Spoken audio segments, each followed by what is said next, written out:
Retired कर्मचारियों के लिए खुशखबरी। पेंशन से जुड़े नियम में हुए बदलाव। जनवरी 2025 से रिटायर्ड कर्मचारियों को बड़ी राहत। श्रम मंत्रालय ने दी नई सुविधा की मंजूरी। अब देश भर में कहीं भी किसी भी बैंक से पेंशन लेना होगा आसान। जानिए इस नई व्यवस्था से कैसे बदल जाएगी आपकी पेंशन की प्रक्रिया। रिटायर्ड कर्मचारियों के लिए खुशखबरी। पेंशन से जुड़े नियम में हुए बदलाव। कर्मचारी भविष्य निधि संगठन (EAO) की पेंशन योजना के तहत आने वाले रिटायर्ड कर्मचारियों के लिए एक बड़ी खुशखबरी सामने आई है।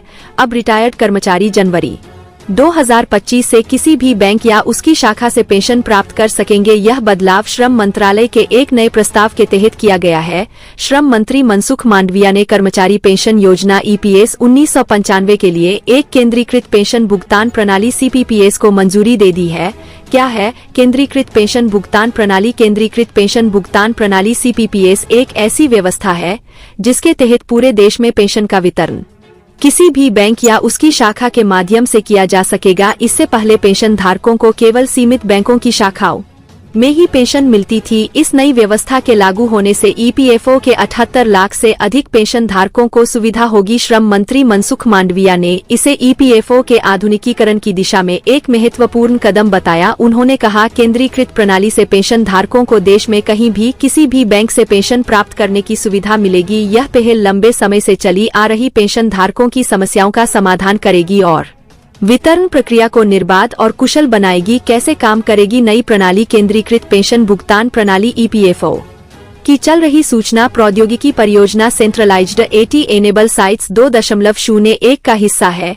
यह प्रणाली 1 जनवरी 2025 से लागू होगी। इसके तहत पेंशन भोगियों को पेंशन भुगतान आदेश PPO को एक कार्यालय से दूसरे कार्यालय में स्थानांतरित करने की आवश्यकता नहीं होगी। देश भर में किसी भी स्थान पर अपने गृह घर से पेंशन प्राप्त करने में सुविधा होगी। बैंक शाखा में सत्यापन के लिए जाने की जरूरत नहीं पड़ेगी। यह व्यवस्था रिटायर्ड कर्मचारियों के लिए जीवन को आसान बनाने और प्रक्रिया को सुगम बनाने के उद्देश्य से बनाई गई है। मौजूदा व्यवस्था में क्या बदलाव होंगे? वर्तमान में EPFO के प्रत्येक क्षेत्रीय कार्यालय को केवल कुछ बैंकों के साथ समझौते करने पड़ते हैं। इससे पेंशन भोगियों के लिए पेंशन लेने में परेशानी होती है, विशेष रूप से तब जब वे रिटायरमेंट के बाद किसी अन्य स्थान पर चले जाते हैं। नई प्रणाली के तहत सभी बैंकों को एक केंद्रीकृत प्लेटफॉर्म से जोड़ा जाएगा। पेंशन वितरण की प्रक्रिया पूरी तरह से डिजिटल और ऑटोमेटेड होगी। EPFO को पेंशन वितरण की लागत में कमी आएगी। 78 लाख से अधिक पेंशन धारकों को लाभ। इस कदम का सबसे बड़ा फायदा EPS 95 के तहत आने वाले 78 लाख से अधिक पेंशन भोगियों को होगा। खास तौर पर उन रिटायर्ड कर्मचारियों के लिए यह राहत की बात है जो अपने गृह या किसी अन्य स्थान पर बस गए हैं। यह सुविधा उन्हें निर्ध पेंशन वितरण सुनिश्चित करेगी। इसके अलावा EPFO को उम्मीद है कि इस नई प्रणाली से न केवल पेंशन प्रक्रिया तेज होगी बल्कि इसे अधिक पारदर्शी भी बनाया जाएगा। पेंशन धारकों को उनकी पेंशन समय पर और बिना किसी अतिरिक्त प्रक्रिया के प्राप्त होगी। क्या है EPS 95 पेंशन बढ़ोतरी की संभावना? सरकार क्या कहती है, देखें श्रम मंत्री की टिप्पणी। मनसुख मांडविया ने कहा, यह कदम EPFO को तकनीक सक्षम और उत्तरदायी संगठन में बदलने के हमारे प्रयास का हिस्सा है।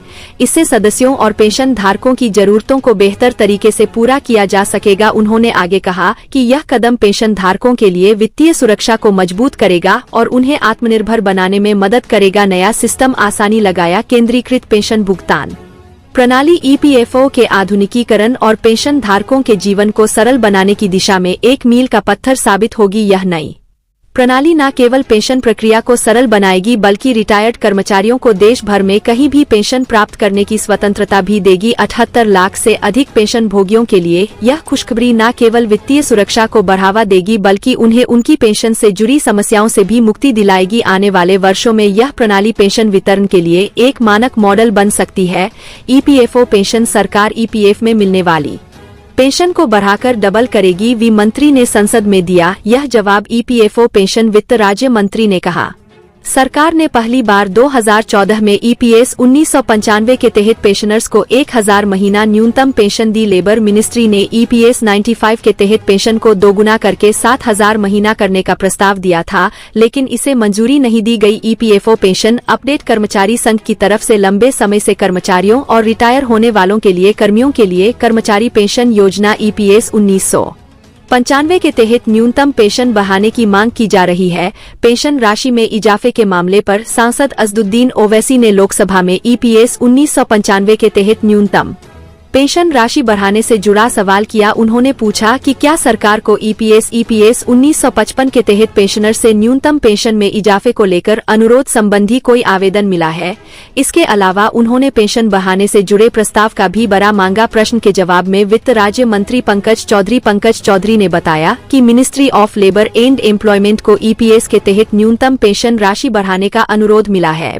अनुरोध करने वालों में ट्रेड यूनियन भी शामिल है। श्रम, कपड़ा और कौशल विकास पर स्थायी समिति की भी रिपोर्ट तक की टिप्पणियों और निष्कर्षों के आधार पर ओवैसी ने ईपीएस बढ़ाने के लिए सरकार के प्रतिनिधित्व के आकलन को लेकर जानकारी मांगी। नियोक्ता के पीएफ में से 8.33% पेंशन फंड मंत्री ने अपने जवाब में कहा, ईपीएस 1995 एक परिभाषित योगदान परिभाषित लाभ सामाजिक सुरक्षा योजना है। यह कर्मचारी पेंशन फंड का कॉर्पस नियोक्ता की तरफ से सैलरी के दिए जाने वाले 8.33% के योगदान से बना है। दूसरा, केंद्र सरकार की तरफ से 1000 महीने की राशि तक की सैलरी के 1.16% के बजटीय सहायता के माध्यम से बनाया जाता है। योजना के तहत सभी फायदों का इस फंड से भुगतान किया जाता है। फंड का मूल्यांकन हर साल किया जाता है। ईपीएस 1995 के पैराग्राफ 32 के तहत जरूरी है और 31 मार्च 2019 को फंड के मूल्यांकन के अनुसार एक भी मांग घाटा है। लेबर मिनिस्ट्री के प्रस्ताव को मंजूरी नहीं। सांसद ने ईपीएस 1995 के तहत पेंशन में इजाफे के लिए धन आवंटित करने के सरकार के इरादों के बारे में जानकारी की। यदि हाँ, तो इस फैसले के पीछे के कारणों के बारे में भी जानकारी मांगी। मंत्री ने इसके जवाब में कहा, सरकार ने पहली बार 2014 में ईपीएस 1995 के तहत पेंशनर्स को 7000 महीना न्यूनतम पेंशन दी। केंद्र की तरफ से सितंबर 2014 में ईपीएस 1995 के तहत पेंशनर्स के लिए 7000 महीने की न्यूनतम पेंशन की घोषणा की गई थी। हालांकि लेबर मिनिस्ट्री ने ईपीएस 95 के तहत पेंशन को दोगुना करके 9000 महीना ने का प्रस्ताव दिया था, लेकिन इसे मंजूरी नहीं दी गई।